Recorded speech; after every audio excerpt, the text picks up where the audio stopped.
Hello, everybody, and welcome back to the Simulation Soccer League. Today we have Division 2 Match Day 12, and I am Laser in the booth today. I'm joined by... Socc, hello everyone. It's great to be back in D2 again. And oh man, this title race is absolutely heating up. A promotion race as well that is very tight indeed. Three teams currently, you would think, vying for one spot with 3 games to play and 2 points between them. A lot of opportunities to try and gain, but also a lot of opportunities to lose in this one, especially given the team that's on the outside looking in, Montreal United, start by hosting the current first place side, AC Romana, who come off a devastating win over Red Star Laos. Yeah, it's Montreal they really need to win this game to keep their hopes alive. It seems difficult to think that Paris would lose to Cairo, and with Reykjavik, anything could happen against Accra. Accra is known for capitalizing against the weaknesses of their opposition. So I won't say that there's any foregone conclusions there, but for Montreal, they pretty much need to get at least 8 points in every game moving forward in order to keep their hopes alive. Yeah, it's going to be a very uphill battle, of course. They do still have their other 2 games coming up as well, where they have to play Reykjavik and will also likely have to play Kaapstad as well. Well, I mean, likely they will, but they will also have those 2 as away games, so it will be very difficult nonetheless. It's going to be their final home game. And also on the docket, Reykjavik and Accra. Reykjavik did come off a tough draw against Kaapstad. The Ricky Bobby goal was quickly answered by one from Giannis Crucis Jr., who is finally seeming to find his feet so far, and he's going to be someone to watch out for. Of course, Kaapstad pretty much just keeping things as they are, but on the other side of that coin, Reykjavik, they've been dropping points of late. It feels like they've just hit a very poor drop in form and might end up being the side that ends up falling out of that spot, with AS Paris perhaps being able to capitalize upon it. Yeah, and Reykjavik plays Montreal and Paris in the last 2 match days, so for Reykjavik, it is a must-win match here against Accra. Things could still go their way if they don't pick up the full points from their final 2 matches, but they really need to get the full 3 here today. So that'll be a very interesting storyline to watch, and the table after this match day could be very, very interesting. Yeah, a lot of chances to reshuffle, send things around. Just have to wait and see on where it ends up from here, of course.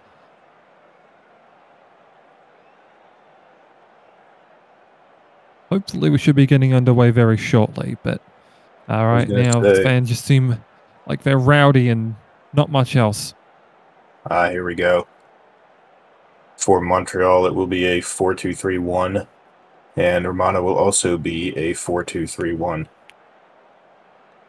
Yeah, so basically mirroring each other, and of course I believe Romana do have slightly more depth there, at least slightly more usable depth, which might end up proving a big difference in the last 45 minutes, though.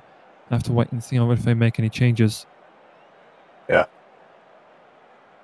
Yeah, it will be a very, very critical, very interesting match, and it is a match that has now kicked off.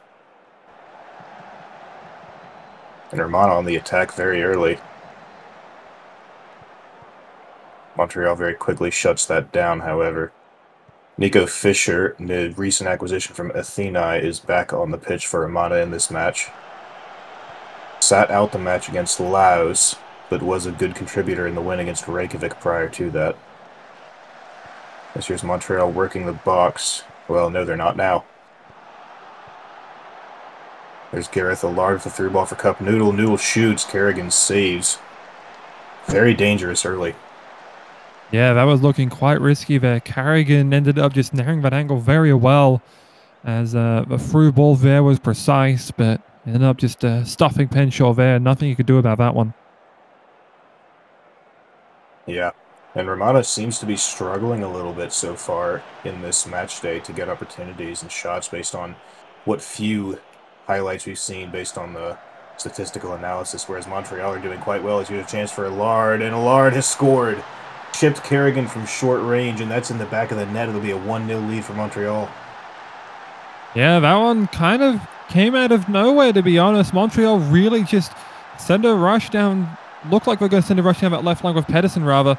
And then it would just pinch a little inside ball there. Just went through the corridor there for Allard, who put in a nice finesse shot, bottom right corner, and suddenly Montreal find themselves up. It's not someone that I would have really expected to be firing in for them first. Of course, we know O'Rourke has some previous strike power, as does Paul Penshaw, but up finding one there and might be looking for a second perhaps, but good counter there. Yeah, and that's a very important early goal for Montreal. Puts Romana on the back foot, forces them to come from behind, which they have struggled to do at times. There's a shot from Olivier that is saved by Duke at the near post. It's a cross in. Another good save from Brian Duke off the header from Nico Fischer. Yeah, it was risky play there. Nivier nearly was able to find one after getting the rebound, but didn't end up putting one back in as a shot there goes wide. Yeah, never really threatened, but Kerrigan made it look as though it did.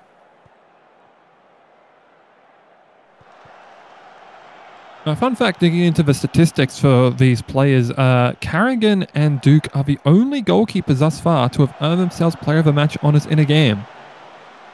That is very interesting. I'm surprised that Scott Sterling hasn't done that. Well, at least that is up to our Matchday 10. I'm uncertain if anyone had done it for our games previously this week, but do know for the last 10. So here's an opportunity. Levert shoots and Duke saves. It'll be a corner for Romana. And Vieira puts it in, headed out. But they will chase it back down. And now Montreal with the free kick on the opposite end. Schweinsteiger steals from Pedersen. Puts a through ball onto Levert, who holds. Back to Fischer. Over to Tyson Nunez, who's at the line. That's a curling pass, and that's Jeffrey Levert has put one in. From a nearly impossible angle 3 separate times. Yeah, they were looking like they were about to shoot from a possible angle there via Schweinsteiger. Here we get another look. Tyson Nunez has the ball, just corralling it towards the goal line. There's Schweinsteiger, took another step forward, looked like the impossible angle there, but everyone's still trying to cover it off. That allows him to center one for Levert, who has an open left side. I was able to slot that one home, and a huge equalizer for Romana, which might still keep them in the driver's, well, would keep them in the driver's seat for the title so long as they can draw this match. And now they look again. Yeah, Levert had a run, but Malachi Black able to outpace him there at the very end. Would like to issue a correction, by the way. Cody Hill had one last game in a loss. Cody Hill for Cairo. Yes. Interesting. Oh, here's O'Rourke with the shot. But he didn't get a whole lot of venom on it, and Kerrigan was able to pick it up.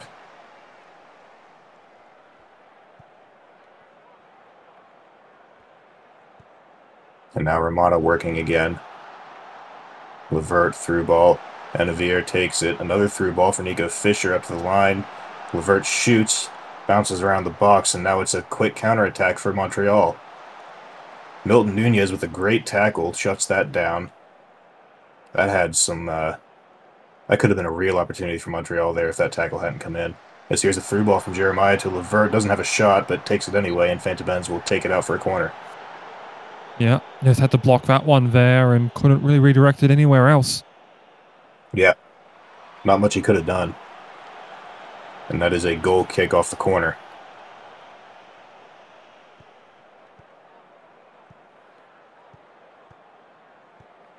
Montreal with some good passing to get a run started. O'Rourke is going to shoot it himself. It'll bounce off of Smart. And Noodle dribbles it out of bounds.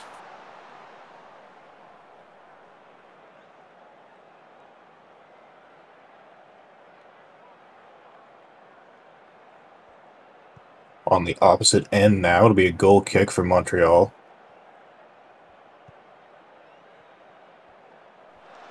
Jeremiah with an interception. Tyson Nunez into Kimuatu. Kimuatu outpacing Kutaneska. That's a pass. It's out of the air. Another impossible angle goal. The flag's up.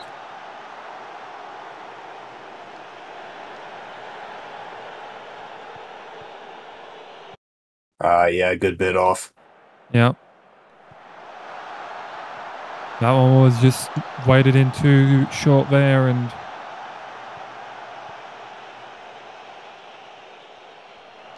really just not a very well-timed pass. The shot from near the air looked precise, so something to look forward to, given that they've had multiple build-ups of attack thus far, and looking at another.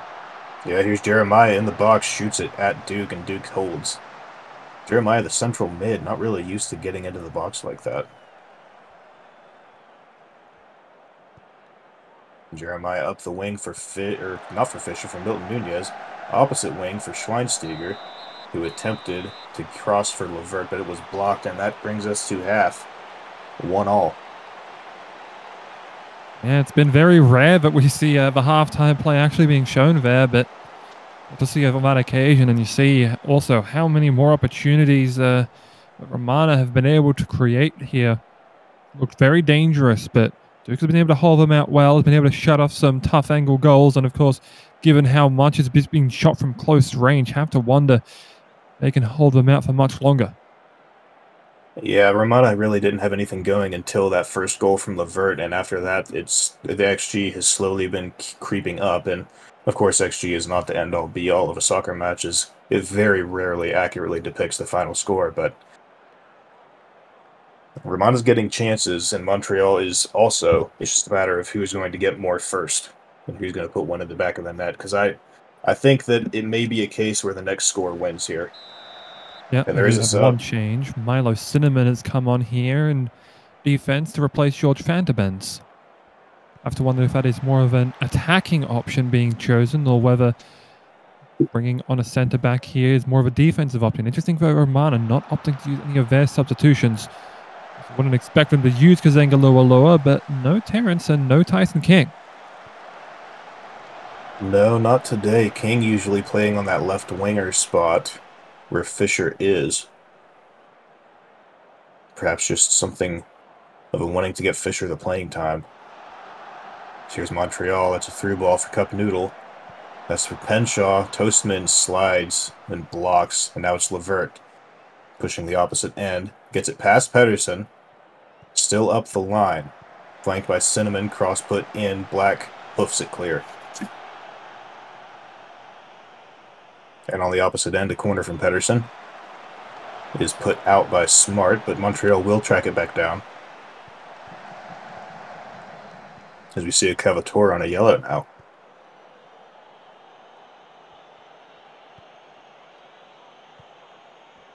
All the way back to Duke so they can do a bit of a reset and play out of the back.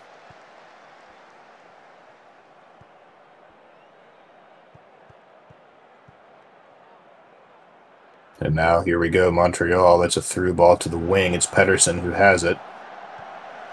Puts it in for a Lard. Back to Pedersen again. They play another one too. It's Putaneska who shoots, and that is blocked. Romana ends up with the rebound. And on the counter, it's Schweinsteiger up the far end, and that's a free for Romana after that foul. Yeah, nothing developing out of it though. Have to see that they'll look to try and get again into close range. Might try one from far out perhaps. I've seen them seldom success, but does seem like it's something that they may consider trying, given the way they've been building up here. Maybe a chance now. Fisher with a shot. Well worked by Romano, but Duke was ready for it, and Fisher just didn't put it in to where he quite wanted to. The corner from end of the air is headed out, and Toastman is dispossessed by O'Rourke. He'll be out for a throw.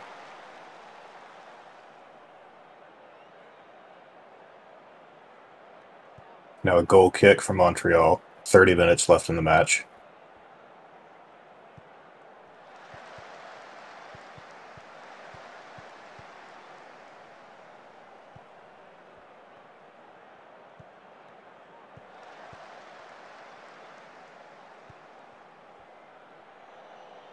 All the way back to Duke, who hoofs it up the field. It's headed on to O'Rourke from Allard. O'Rourke shoots, and it's wide. He had a good opportunity there, but couldn't put it on target.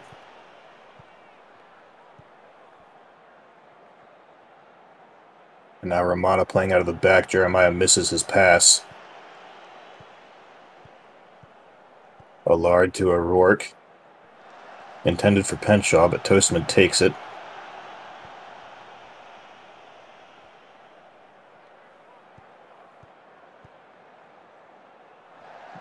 Now up the opposite wing is O'Rourke. Puts it into Penshaw, who shoots, but Kerrigan able to scoop that up. Yeah, just not finding the same quality chances. Oh, someone's down here. It looks like it's Mira Schweinsteiger. Yeah, Mira Schweinsteiger injured for Romana. That is their right winger, a very important piece of their squad. Scored a hat trick last match, and it looks as though it will be Tyson King who's going to come on here to replace him. Yep, I think it has to be. I mean, you're not going to put Terrence, the defender, out there. Sure, he's a little bit out of position. You might want to be able to have a chance to swap around, but it doesn't seem like they'll have that chance here. As there's a goal, it's Black! Yeah, off the corner, Pedersen to the head of Black and just got it past Kerrigan. Yeah, this is just a quick whip in there. It just goes to the first defender. I think that might have been deflected, but was still on target anyway. Montreal now looking to make it 2, but I'm taken away. Yeah, now Romana's going to be hard-pressed to strike back, especially after that injury. Fisher up the far side to the line, and that pass is intercepted.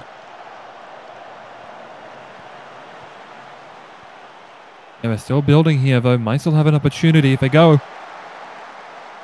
King to Kimoatu. But a great save from Brian Duke, who is earning his paycheck today. And here's a corner from Romana. Way on the far side, and it'll be a throw.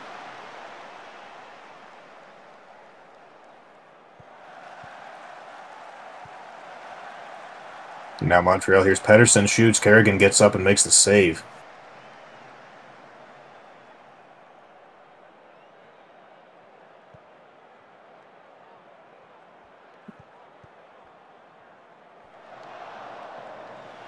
Booming through ball. Just went a bit too far, and Duke will pop it back out to his men. That's up for Cup Noodle. Back for Putaneska to Allard. That's back for Noodle again, and Noodle missed, but not by a whole lot.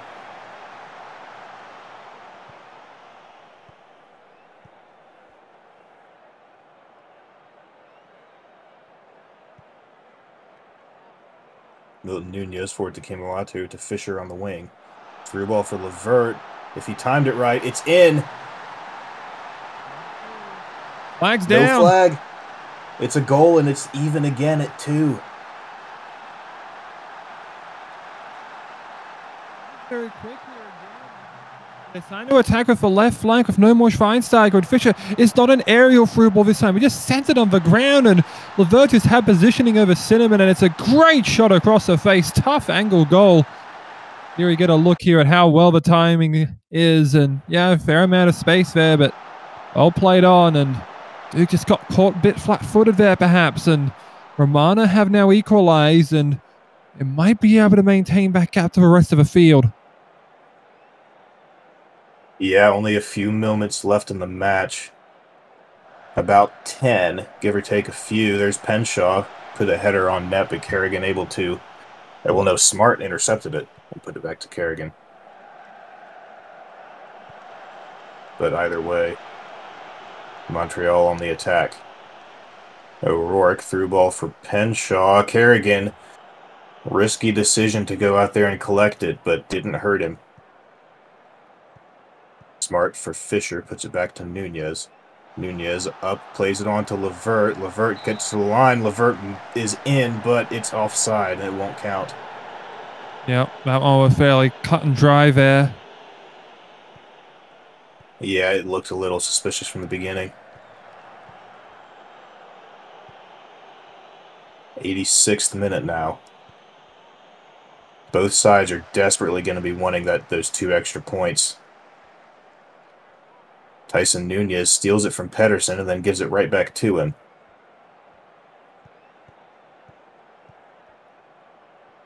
O'Rourke forward to Penshaw.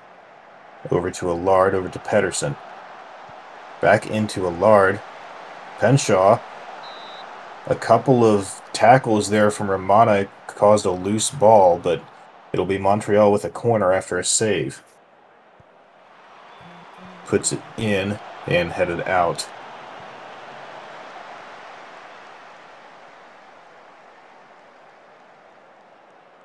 Now the closing minutes. It's 4 minutes of added time. That is a lot.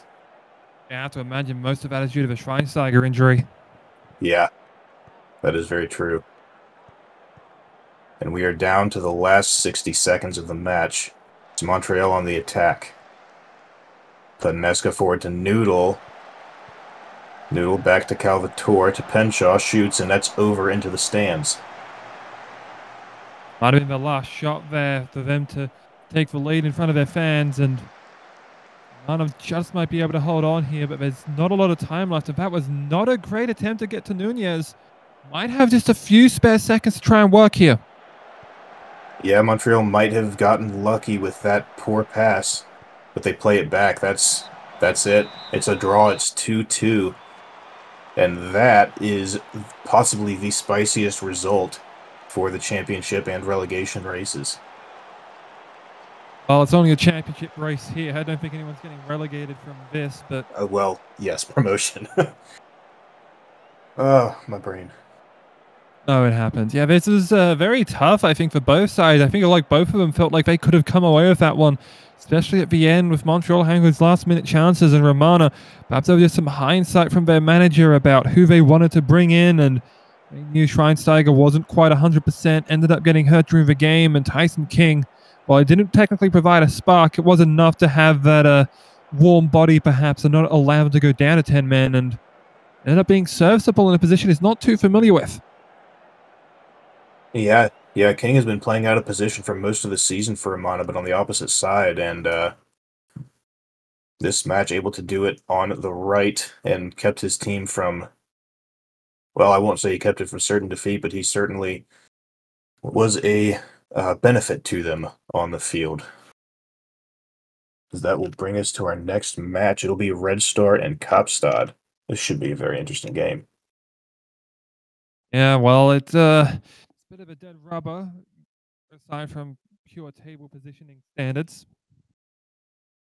Yeah, no real impact on final results, but nonetheless, yeah, you'll help avoid a spoon at least if you can get a win here as Kaapstad, of course. There's still quite tightly packed there between 5th and 8th. Of course, Red Star are in 5th, though they did suffer a... What superlative would you use to describe that previous game that we saw between... not the previous game Laos played against Romana?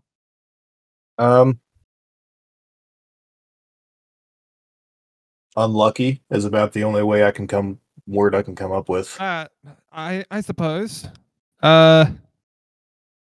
Wouldn't necessarily call that a superlative.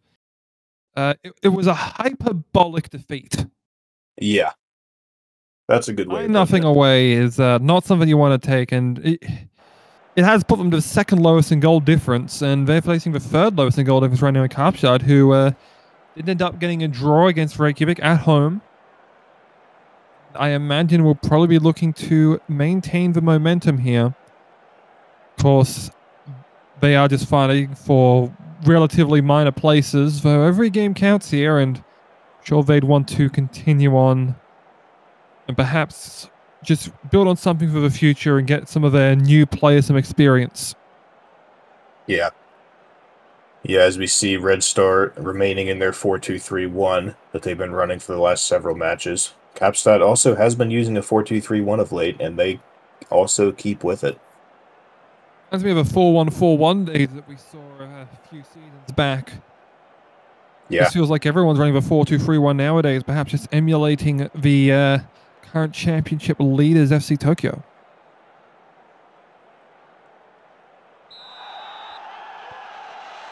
Yeah, Tokyo has had great success with that 4-2-3-1, of course, and if it's working for one person, I'm sure everyone else can find a way to make it work for them. I'm sure that's what's going through their manager's head as Red Star is on the attack early here, and Red Star nearly scored off the rip. Hall got across to block that shot from Greedo, and that was very, very close.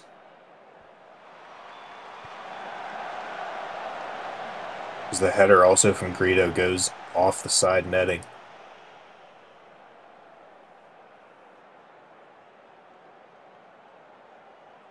Slight difference in the 4-2-3-1s here.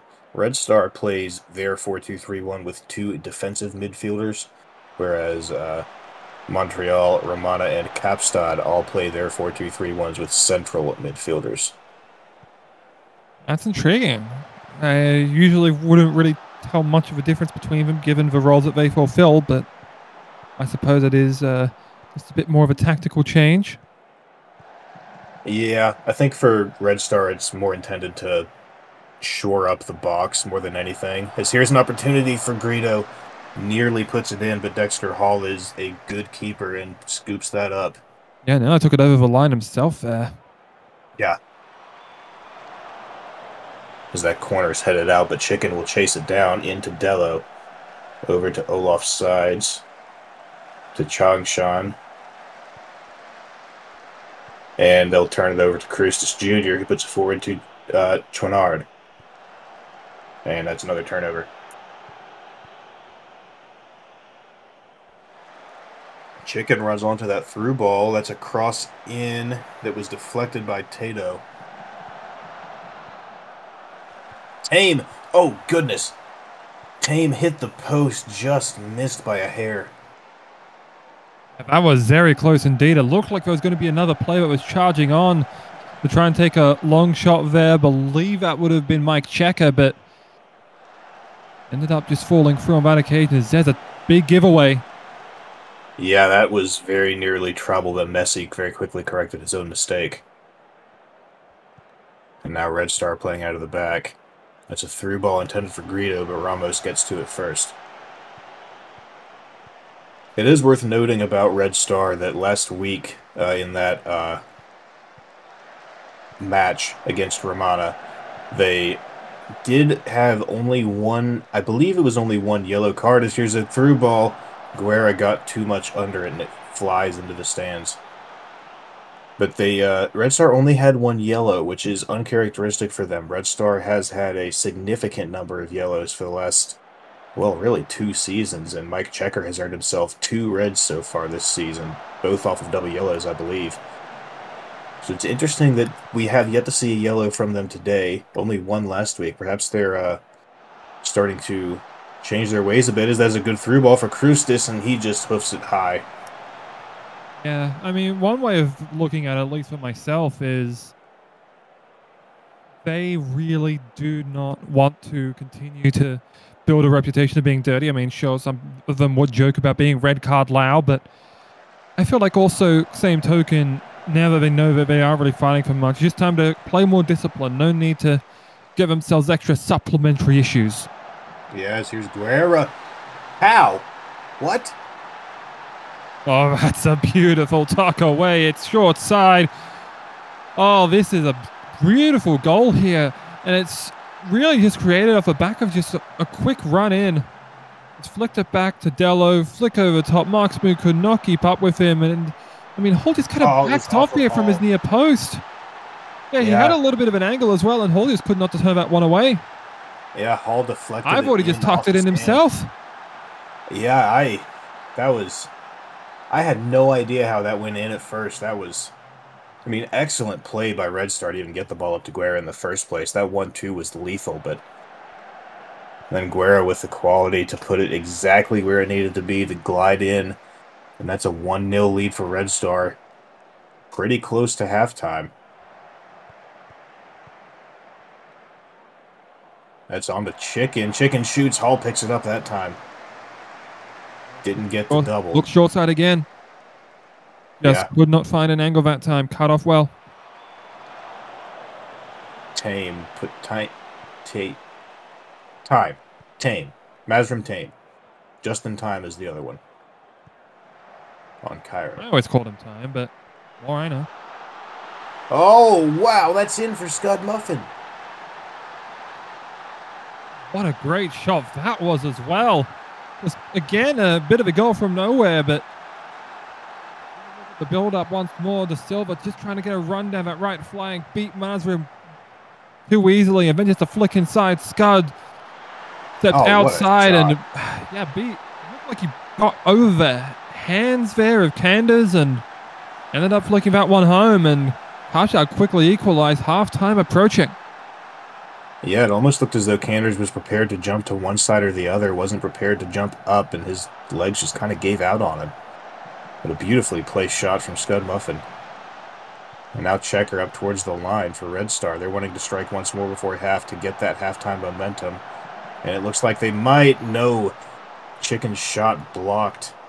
And that will bring us to the half. Red Star and Kaapstad are tied, despite 4 times the shots for Red Star. Yeah, though, I mean, the ratio has been more on target for Kaapstad. That's been the main difference, is that they've had a bit more higher quality of conversion rate. But also have to give credit to Hall thus far. He's been able to keep things out here. Next to Hall, who was the best performer for them, I believe, last game, I think is showing that he's still got a lot of firepower left and definitely will be trying to fire his team up to try and create more chances here, because it's really only been that one Scud Muffin goal that has produced anything for them. Yeah, they did have that other shot from Jonas Krustis Jr. there. I think it was 15 minutes or so, but that Krustis he's struggled a little bit to start the season, as most rookies do. He's starting to come into himself, starting to figure it out. Just not quite all the way there yet. Oh, wow. That's not a yellow. Interesting.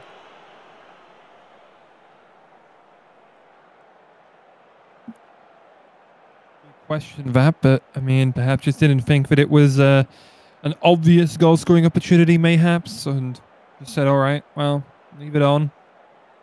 The foul's been given, and, well, I like it. Just have to stick with it. I mean, I imagine that there'll probably be a little bit of complaints for that one, but I mean, perhaps it also is that they're just showing a bit more leniency to a team that has shown a lot of discipline. Here we go. Wow, that run! Offsides just froze Dexter Hall.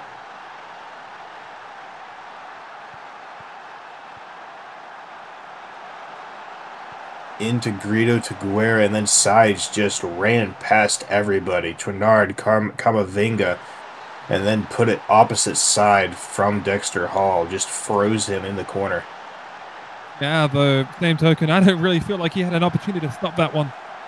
Yeah. Yeah, he would have been hard-pressed to get to it. And that means that Red Star is back up on top.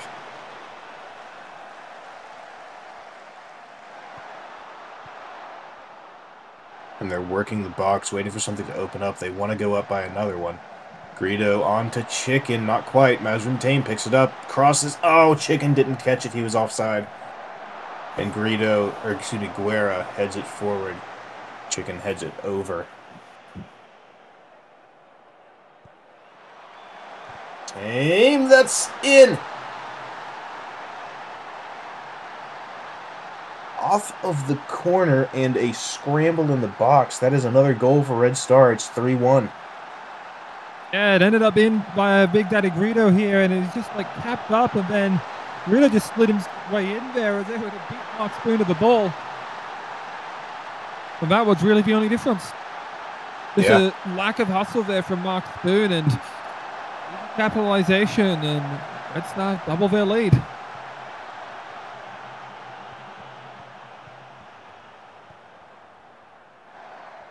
Yeah, 3-1 could prove to be too much for Kaapstad. There's another shot from Sides. Hall gets the save again. Kaapstad have struggled to score more than 1 per game on the season. I don't recall very many times where they have been able to get that second, so they will need to get going here. Only 15 or so minutes. Greedo with a shot that Hall blocks, but Guerra gets his foot to it on the opposite end, and Chicken heads it over.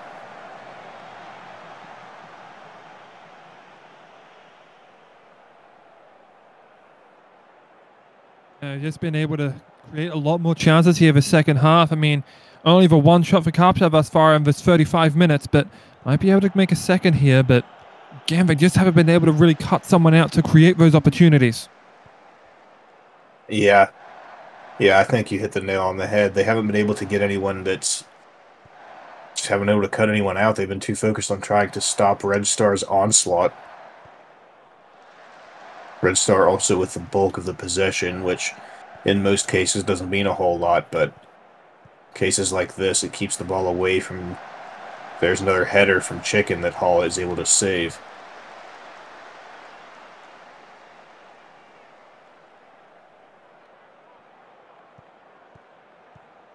And now Kaapstad attacking. Muller up to Trinard. And now it'll be a reset. Hall will clear. And it'll be Red Star. Is it Trinard? Is that the pronunciation of that? I would say it's Chouinard. Chouinard. Yeah, That like sounds... I remember there was a very bad pitcher, I believe, for the Oakland Athletics. Hi, Val. Whose name was Bobby Chouinard. That sounds more correct.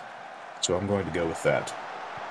The Red Star is going to go with a shot that does a double take bounce off of Hall in the post. But Hall ends up with it in the end.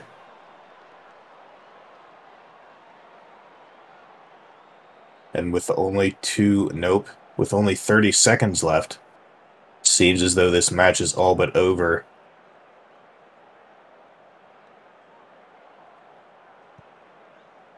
Hall hoofs it clear. Krustis did get his head to that, but didn't have anybody to give it to. And Hall will gather that ball into his arms. That's going to be just about it. There's the whistle. It's a 3-1 win for Red Star. Yeah, great bounce back win for them, and a great all-round performance as well. Guillermo Guerra there just providing the goal and the assist. They did very well there, just working it through their forwards, and they really were able to outshine Kaapstad in that regard. I mean, perhaps they could chalk it up to the two defensive midfielders, Princess Changshan and Modelo, who really just were able to show a lot of great creativity. And, you know, Guerra actually had 2 assists there.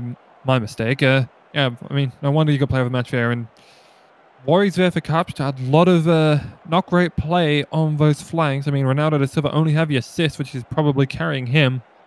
Otherwise, just being 4 corners of... I was trying to think of something there. It's a 4-way stop. That was the one. Yeah. Dexter Hall once again showed his quality there, though. 26 shots for Red Star and 14 on target. He able to save 11 of them. He did let 3 pass, but if you save 11 shots in a match, that's pretty good by just about any standard out there. And that brings us to the next match. It's going to be Accra and Reykjavik. Reykjavik has an opportunity to get back the ground that they lost due to that draw last week, thanks to that draw earlier in the match day between Romana and Montreal. And with matches against Montreal and Paris coming up, this is going to be a must-win for Reykjavik, I think. I have to agree. This will very likely be one that they want to keep their hopes alive. They know Paddy has to face Cairo later on in 2 hours' time. Well, 2 hours in-game time, not real time. We're not going to keep you waiting that long. Don't worry. This one will be a very difficult show for them. And, I mean, Accra did end up having a bit of an interesting blip who ended up drawing Paddy. So, I mean, have to just be allied with them, or the other side of it, it might end up being that Accra ends up deciding that they just want to create chaos and just want to see teams lose and win themselves. Yeah. Yeah, a loss for Reykjavik would mean that they would need to, after the result earlier, a loss for Reykjavik means that they would be 6 points behind Romana, meaning that they would need to win out. Romana would have to lose out, and they'd have to outscore them by, 11. Yeah. I mean, Romana don't play them anymore either. They only get Kaapstad and Accra. So that title hope will probably be out of contention, but you also have to worry about Paddy, of course. Reykjavik do have to face Paddy the final match day, which could if the results continue as they are, might end up being a win or go home. Yeah, I am very much looking forward to that match. Of course, it's weeks away at this point, but it's going to be a About a barn week burner. away, is it not? It is a week. It is a week. I was thinking it was a week after this upcoming, but I was incorrect. That is Candle for Accra. I thought that's the anchor. Hey, you know what? That is an anchor. I like that better. And a Yeah, 4-1, it's like 4-1 the for previous Reykjavik. anchor that we saw from Sao Paulo, except it doesn't have that little offset to the left side. They've added the extra defender in by the looks of it. Yeah, that does make sense. A very defensive formation for Accra. Which, to their credit, they haven't given up a ton of goals with these defensive formations that they've used, but they also haven't been scoring a whole lot.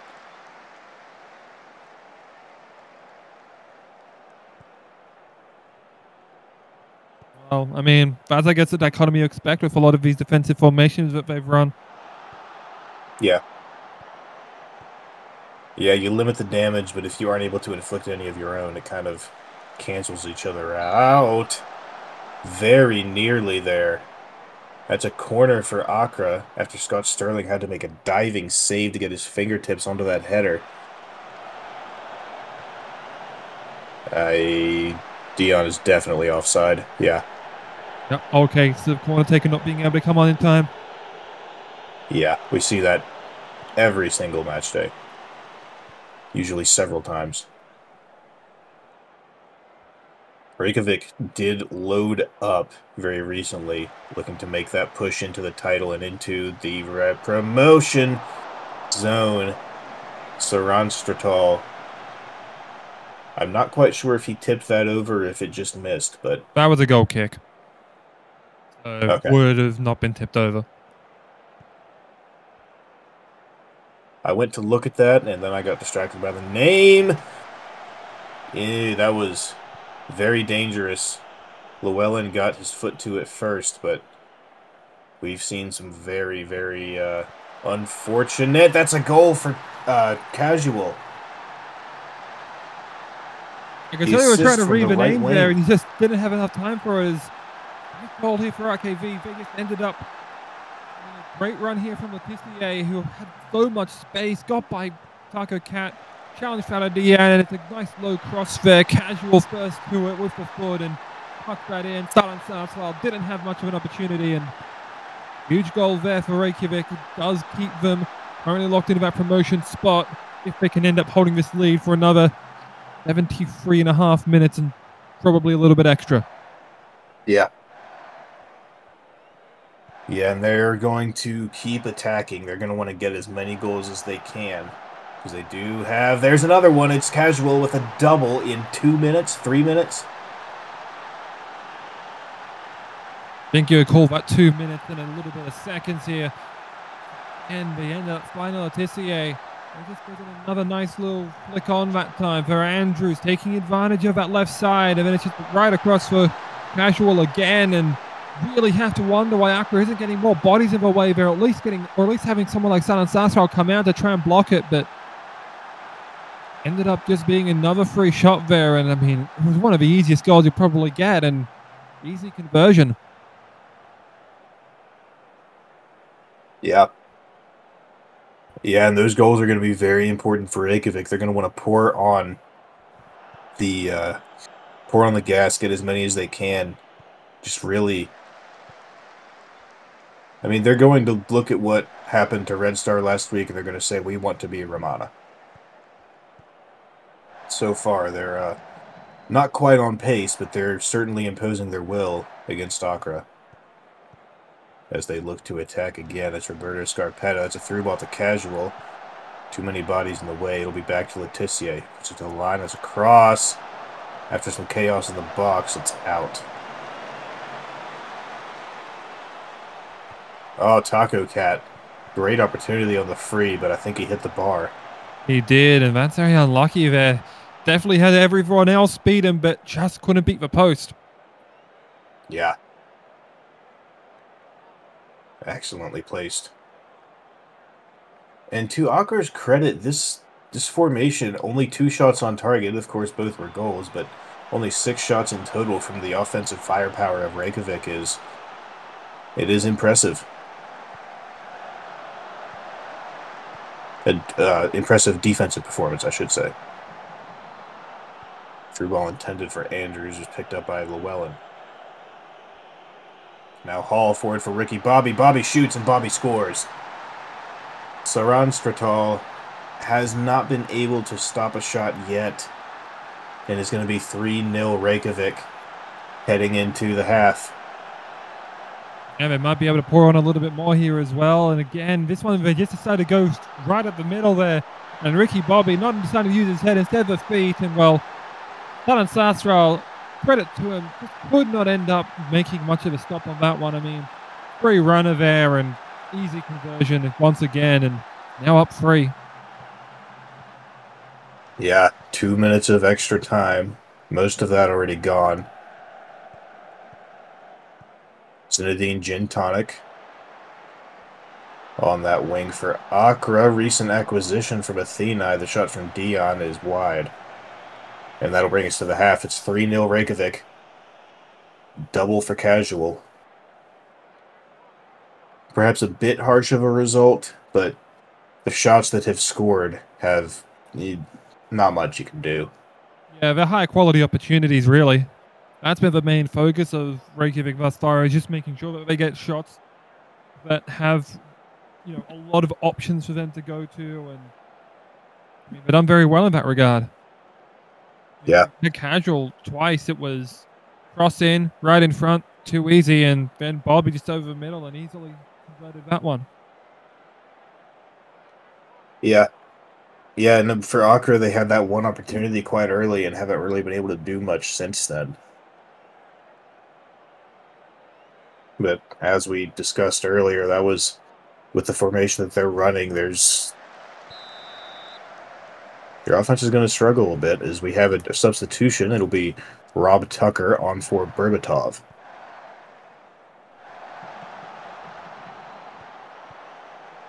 And Reykjavik attacking out the gate. Taco Cat with a good interception to take that away from Andrews.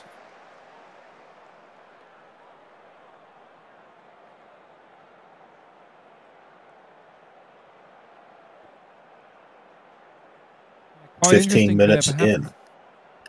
Oh, go ahead. I was confused by it, really. It just took me a moment to process it. Why have they decided to sub their front man out when really it's been the people they haven't been able to get the opportunities to? Yeah. Why didn't you take him off? That was a bit interesting. Perhaps they're hoping for long splitting through balls. Oh, there's an injury. It's Taco Cat.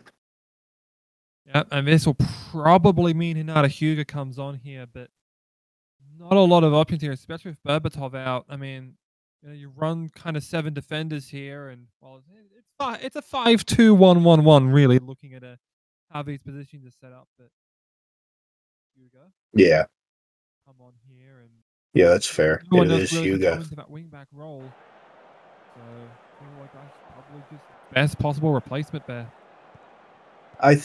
I might be mistaken, but that was a 63rd minute injury. Is there opportunity for Accra shut down? I believe that Miro Schweinsteiger was also injured in the 63rd minute in the Romana game. I will double check that. I'm not 100% sure. Here's a through ball for Casual. He's beat. Oh, Harrigan Plink with a block, and he saved a certain goal.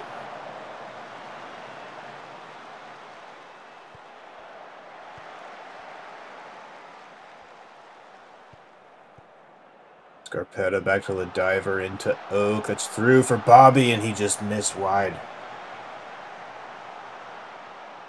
20 minutes left.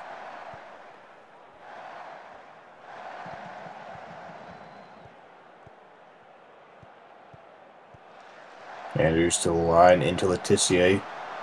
Blocked by Dion. And now they'll play it back for Roberto Scarpetta. By the way, you're absolutely right. It was 63. Yep. Okay. That's an oddity. Yeah, it's a very two nickel kind of situation, isn't it? Yeah. I mean, yeah. I mean, they were one was a left wing back, the other was a right attacking mid, so essentially polar opposites. They were within 3 seconds of each other in terms of game time. That is 5 for Schweinsteiger and Cow ended at 62.58. that is a very interesting piece of trivia. Very funny how this game works sometimes. Because there's only 10 minutes left. Here's Rob Tucker has an opportunity. Blocked off of Lediver. What is interesting to note is that while Accra did not beat Reykjavik in their first match of the season, and from the looks of it, they won't be able to here either, Accra did score the first league goal against Scott Sterling this season in Matchday, I think 6 or 7, in the 90th +2. Emmanuel will probably be looking for another one of those, or maybe the 80th, but that time he was able to make a save. One of the first times it's really been tested. Yeah. Yeah, hasn't really had to make a ton of saves, but forced him to do it there, and he delivered. Yeah, the way this match has been shaping up, though, wouldn't surprise me if that was Accra's last real opportunity. Yeah, I was thinking the same, although perhaps we see something here. Zerhuni to Dion, back to Schenkinger. Up to Tucker. Over to Ermintrout. Tucker trying to make a break. Didn't have the speed. Ermintrout cross. That's out. And now Reykjavik will counter.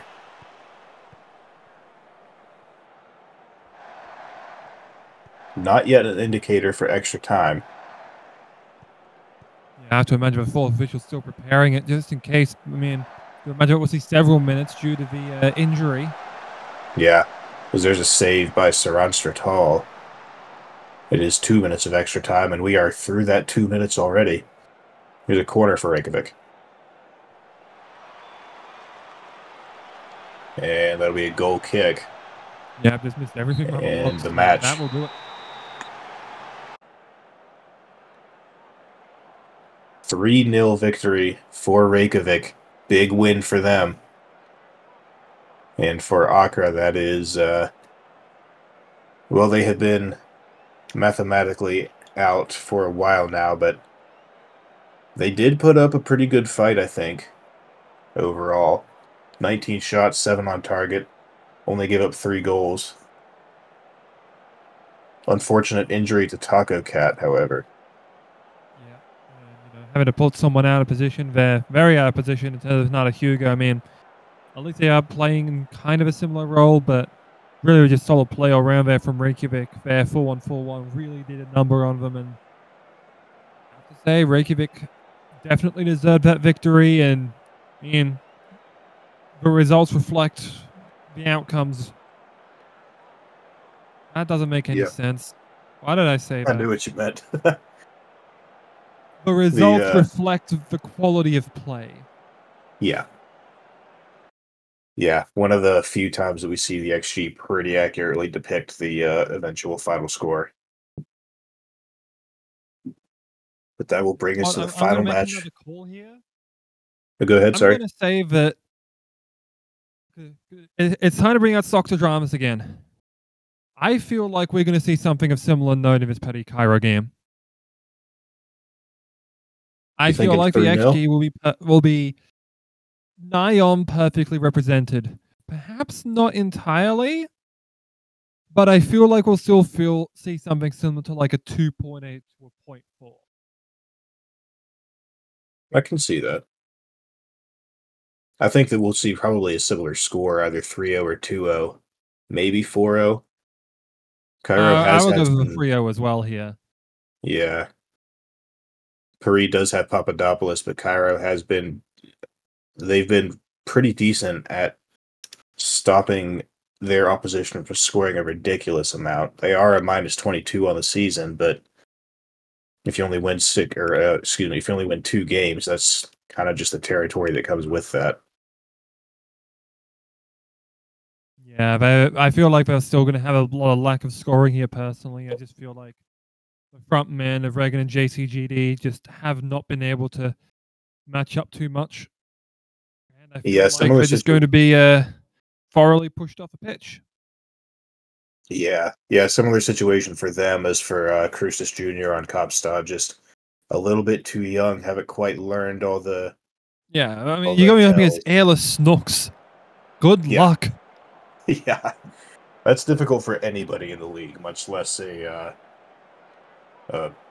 bright-faced rookie. Yeah.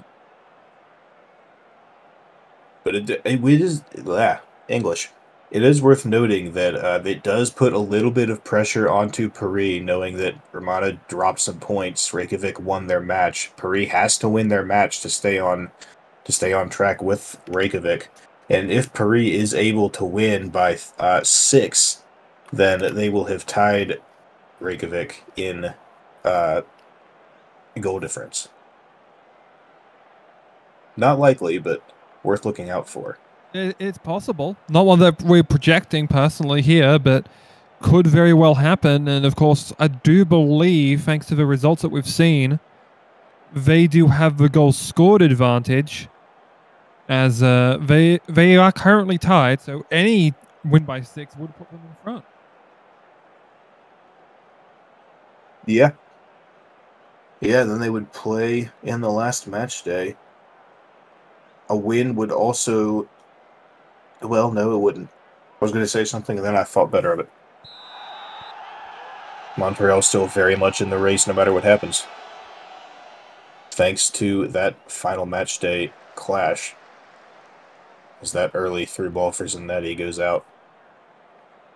So 4-3-3 for Paris, and the usual from Cairo, which is 3 central defenders, a wingback on either side, defensive mid, and then 2 in the central mid, 2 strikers up top.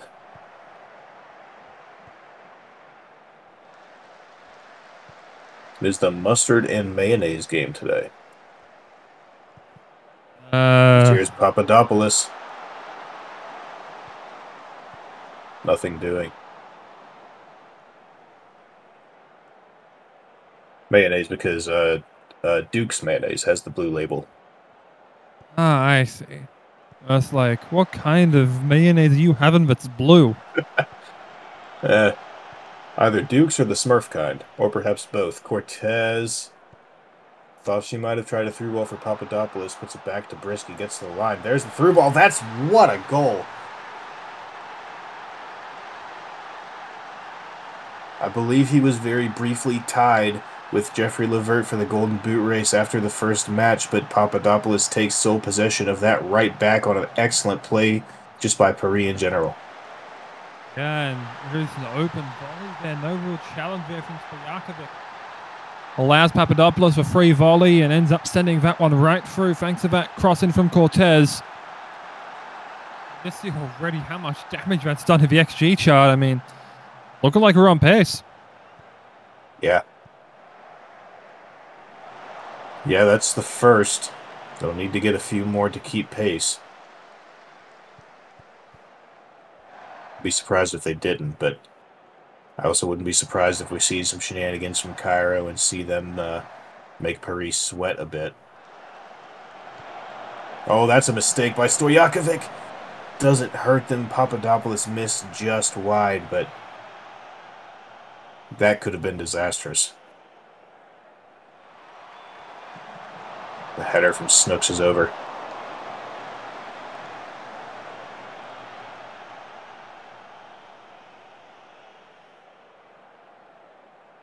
"33 minutes already. No shots so far for Cairo. Paris is surprisingly quiet. 7 shots, only the 1 on target. Yeah, just need to find more comprehensive finishing here, and I imagine that they might look for it here if they can get a takeaway. Yeah, Cairo playing out of the back, looking for something to open up upfield, but when it's Papadopoulos, Jones, Cortez, and Alistair that you have to deal with, that's going to be a little bit of a difficult ask. Loudrip up for Regan, and it'll be Paris taking it back. Cortez up the wing for Brisky. Papadopoulos crashing. Cortez with the ball, blocked out by Wilk. Bull recovers into the box, covered by Hlemjid and Arisov. And I'm not certain if that was intended to be a shot and ricocheted off of somebody, or if Horvat was trying to pass to a teammate there. Yeah, I thought that he might have been trying to go for the deflection perhaps off of someone, or just looking to get someone to get ahead to it, but ended up just falling away for a goal kick there. And Paddy still look like they've had the grip tightening over this match. Might be looking for a second one very quickly here. I imagine they'll probably look to tighten the screws in the first half, much like Reykjavik did. Here's a chance. Here it is, and there it is. Papadopoulos is offside. Oh, yeah, that one was very close there, though. Clearly, the replay officials don't seem to think so. Yeah, I thought that was... Oh, well, there it is. Hunter Jones gets it right back, so that doesn't even matter. 2-0 Paris off the corner. Well, it does matter a little bit, because that is a one off of Papadopoulos, but Jones just... I mean, that's just a quality finish. Yeah. And it's one that we kind of seen created in the past here as just a quick friendly with Malachi Black from Montreal Romana games. They might be looking for a third. Yeah, there it is. That's Hunter Jones. It's a third. Flag is down. And that's in, what, 40 seconds? We've seen 2 goals from Paris. Yeah, puts them just up 3-0. Quick firing. They have now matched Reykjavik. They have an opportunity to pick up some goal difference and potentially move into sole possession of second on that goals for. Yeah, that's going to be something to worry about because, well, if you're Reykjavik, you have to make sure that Cairo can hold out for a second half here. I mean, look how powerful they've been so far. It's a shotless half for Cairo. It's been all Paddy in terms of domination in attacking opportunities, and I do imagine that we would likely see something to a similar extent in this second half. Though, I mean, if we want to keep our 3-0 predictions, we got to hope that the defense can hold firm. Yeah. Yeah, we said before the match that 6-0 was unlikely. We're halfway there through the first half, so... Yep, we're on pace. Yeah, we're on pace. Still unlikely, but certainly not impossible. More likely than it was at the start of the game, I think.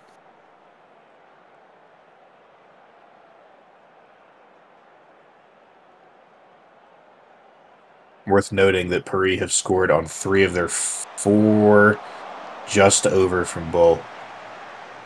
Paris have scored on 3 of their 4 shots on target. Yeah, those are very worrying signs. You do not want to be conceding this much if you're Cody Hill, especially given that, you came off of basically 88 minutes of stopping Reykjavik, I believe it was. Yeah. No, sorry. Montreal. No, it was Montreal. Yeah, sorry, I forgot because Paul Pentra, I believe, was on Reykjavik and then got traded, if memory serves. Yes, that is correct. Yeah, that's why I was getting confused because I knew Pentra was the one that scored against him. Yeah, that was a massive, 7-player trade. That happened there. Barfoot had to make the save. First shot for Cairo, and it is on target, off the head of Regan, but Barfoot able to make the stop. And we're already in the 82nd.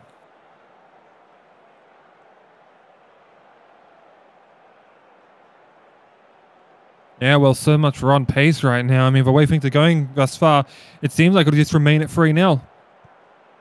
Yeah, unless Paris can get a breakaway here. Yep, advantage played there. Well, that's just a miscommunication there. Looked like we were trying to send Arasov down the right flank. Could not get it to him. Yeah. Zanetti throws it in.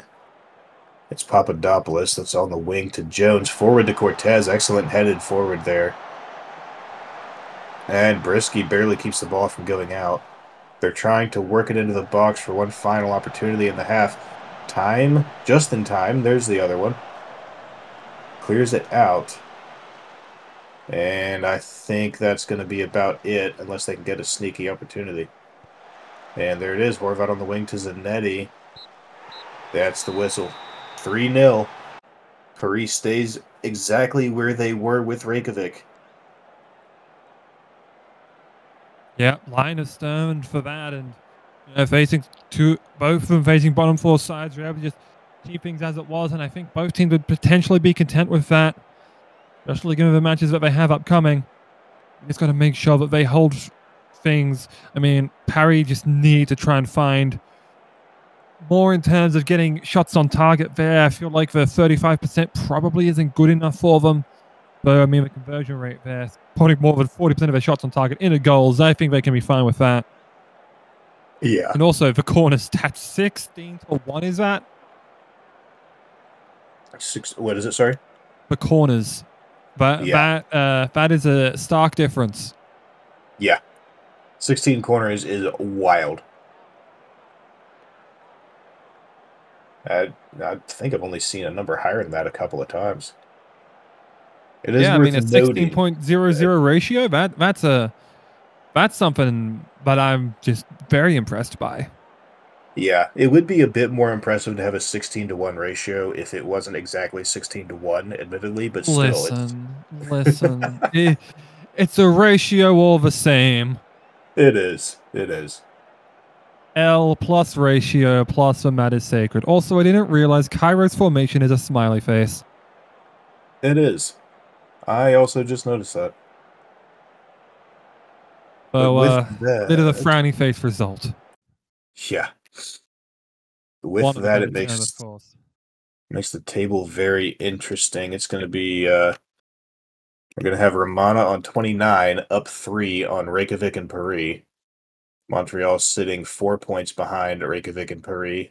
Montreal cannot win the league now. After their draw, they would have needed to win to have an opportunity to win the league, but they're still very much in that promotion hunt. They just need either Reykjavik or Paris to slip up, and their opportunity is right there. Yeah. Montreal plays Reykjavik in the next match, so it's Reykjavik Not out of the controls their question own for them to destiny. go up. Yeah. Reykjavik They plays. beat Reykjavik and they win, and it's a draw between for the next Reykjavik game, or even just Paris dropping points. The door is wide open for them. Yeah. Yeah, Reykjavik playing Montreal and Paris in the final 2 matches of the season is going to be that's a very difficult ending for Reykjavik, but given the circumstances, I think it's going to be pretty much they control their own destiny. If they can keep the quality that we saw today, regain some of the quality that they perhaps were missing a little bit of in their draws against Kaapstad, and they drew somebody else. I can't recall. Neither can I. Accra, maybe. It may have been Accra. But, or no, they just played Accra. Red Star, probably. Oh, I guess I'll have to dig this up myself then. I think it had to be Red Star. Because Cairo doesn't have a draw. Yeah, it would have been Red Star. Okay, there you go. But I'll yeah, just make sure to confirm that. it is going to be this is going to be a very exciting last few matches to see what happens with this relegation race, especially given that, in Division 1, it's Seoul is already confirmed to be relegated. It's not quite certain as to who is going to go down, but whoever does end up coming down is going to be raring to go right back up, and there's only 2 that can go up, 2 that can come down, regardless of what happens. Some of the teams up in D1 look a little bit shaky, even if they're not quite in the relegation zone, so younger teams with more, not as much experience, but that do have that younger factor could have some very long runs if they manage to go up. So whether they going up this season, going up next season is a big difference for some of these teams. Absolutely. It goes to show that you need to try and build for the future. And I do think that it will be something to keep an eye on as well, is how much these teams can hold that line as we look forward to the final 2 match days. And by the way, to confirm your suspicions, it was a 0-0 draw match day 2 that Reykjavik had against Red Star Laos. Okay. That makes sense. Yeah, it is. Reykjavik Montreal is going to be the match day to look out for next week. Paris will play Red Star with an opportunity to potentially pick up some goal difference. And Romana is going to look to take care of business against Kaapstad for the four in that promotion race. But I think that's all we have for tonight. Unless there's anything else you want to add. I have nothing more to add. This was a very exciting day, and I look forward to the last two match days, and hope to be in the booth for those ones as well. Yes, indeed.